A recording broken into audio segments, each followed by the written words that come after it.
دوستوں کیا آپ جانتے ہیں کہ جاپانی پھل کو جاپانی پھل کیوں کہا جاتا ہے؟ جاپانی پھل جسے پرسیمن بھی کہا جاتا ہے ایک منفرد ذائقے اور خوبصورت رنگت رکھنے والا پھل ہے جو دنیا بھر میں کافی مقبول ہے۔ اس پھل کا تعلق خاص طور پر مشرقی ایشیائی ممالک جیسے جاپان، چین اور کوریا سے ہے۔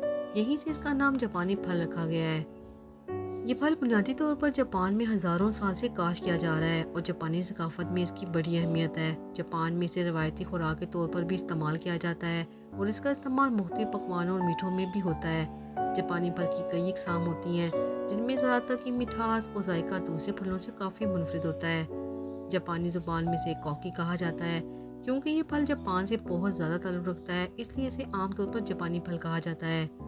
یوں جاپانی پھل کی خصوصیات، اس کی تاریخ اور جاپانی ثقافت میں اس کی جڑوں کی وجہ سے اسے یہ نام دیا گیا۔